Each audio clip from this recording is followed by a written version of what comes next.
NEET परीक्षा विवाद पर कांग्रेस का हमला, शिक्षा मंत्री के इस्तीफे और पीएम से माफी की मांग। आप देख रहे हैं मेवात से लियाकत अली की रिपोर्ट। चैनल को सब्सक्राइब जरूर कर लीजिएगा।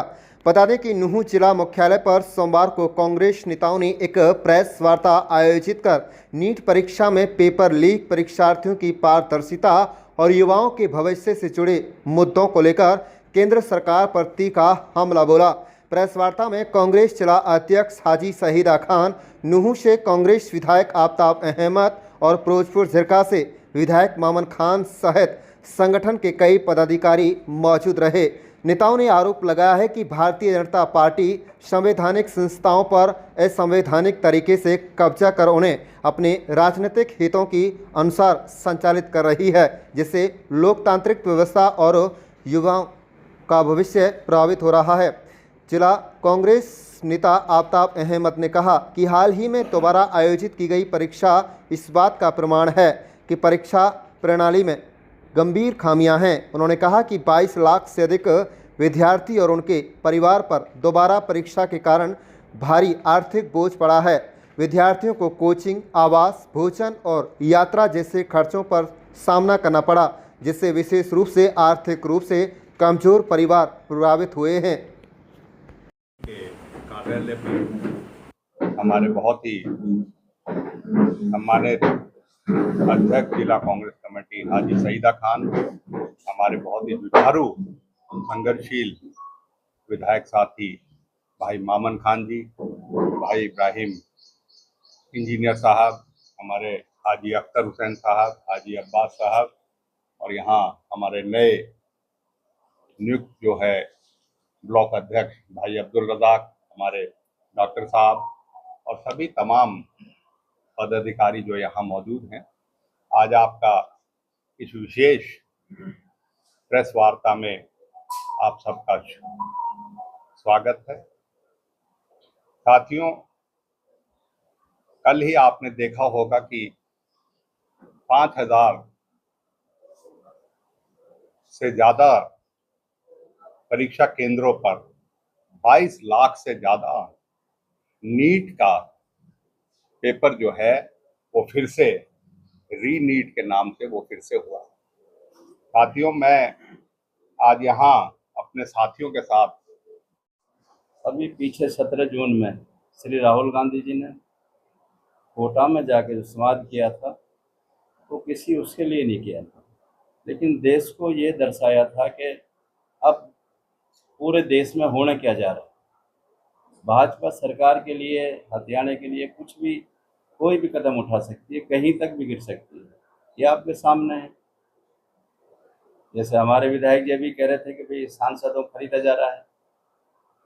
सांसदों को अकेले को नहीं खरीदा जा रहा, हर संस्था के ऊपर कब्जा कर लिया, चाहे वो कोई सी भी है, यहाँ तक जुडिशल तक भी ये मामला है। और प्रदेश लेवल पर जैसे अभी बता रहे सिलेक्शन ऑफ जो बोर्ड का मामला है, उसमें प्रदेश से कितने % आदमी आते हैं। पीछे एक वो हुआ था सिलेक्शन, उसमें 80 में से 3 आए, 77 बाहर का गए। ऐसे कितने उदाहरण हैं इस बात के। रही बात नीट वाली, नीट में पूरी तरीका से सरकार फेल है। एक दफ़ा नहीं, कई दफ़ा बच्चा पता नहीं कैसे कैसे अपनी तैयारी करता है, कोचिंग लेता है। माँ बाप ये सपना देखते हैं भाई हमारा बच्चा डॉक्टर बन जाएगा या लड़की डॉक्टर बन जाएगी, और फिर उसका रिजल्ट जब आता है कि आत्महत्या के लिए मजबूर होकर उसको अपनी जान गंवानी पड़ती है, तो जब उनके जो माँ बाप हैं, जो पेरेंट्स हैं, उनके दिल पर क्या गुजरती होगी। आजकल तो ऐसे भी एक रिवाज है हमारे देश में कि सिंगल लड़का होता है, सिंगल लड़की होती है। उस हिसाब से उसका तो सारा ही मतलब अंधेरा हो जाता है, दिन छुप जाता है उसके लिए, तो हमेशा रात ही रात दिखाई देती है।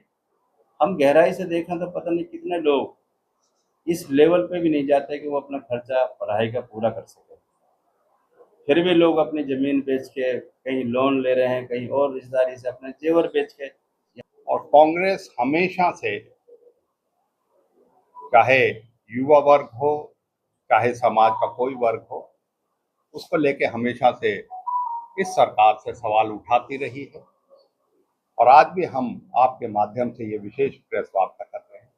साथियों, हमारे नेता राहुल गांधी जी ने कोटा में अभी 17 जून को एक बहुत बड़ा संवाद युवाओं के साथ किया था और उसमें मुख्य यही था कि भारत की केंद्र सरकार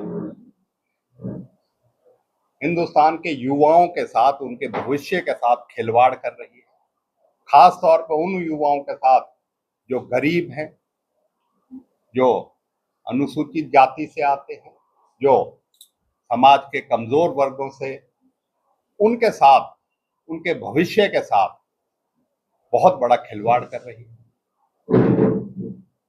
चौथा साल लगातार नीट की जो परीक्षा है उसमें सवाल खड़े हो रहे हैं और इस साल तो पेपर लीक की वजह से मैं समझता हूं कि लाखों छात्र छात्राओं को तो धक्का लगा ही लगा, उसके साथ बहुत से छात्रों ने अपनी जीवन से भी जो है अपने प्राणों को इस डिप्रेशन में, इस उसमें कि सरकार के से परेशान होके जो है उन्होंने अपनी जान जो है गंवाई। इस सब के लिए केंद्र सरकार जिम्मेदार है। भारत के प्रधानमंत्री जो है इसके ऊपर चुप्पी साधे पड़े हैं और जहां तक सवाल की बात है, आर्थिक जो बोझ है देश की जनता पे वो 132 लाख करोड़ रुपए इन 22 लाख जो छात्र हैं इनकी जो है कोचिंग, रहना सहना, फार्म और तैयारी करने में जो है खर्च होता है हर साल। और ये परिवार ऐसे नहीं है जिनके आर्थिक जो है उनकी सीमाएं नहीं है। बहुत से तो परिवार अपना घर बार छोड़ के अपने बच्चों के साथ रह के अन्य कोचिंग सेंटरों पर रहते हैं सालों साल और उसमें कर्जा भी लेते हैं। आज इस चीज के लिए जिम्मेदार कौन है? आज जैसे हमारे नेता राहुल गांधी ने कहा, आज सिलेक्शन नहीं है, रिजेक्शन सिस्टम। लाखों अपीयर होते हैं, कुछ हजार जो है उनको कामयाबी मिलती है और लाखों की तादाद में ये होती है। और ये इस चीज के लिए, शिक्षा व्यवस्था के लिए आज की मौजूदा सरकार, केंद्र सरकार है, वो जिम्मेदार है।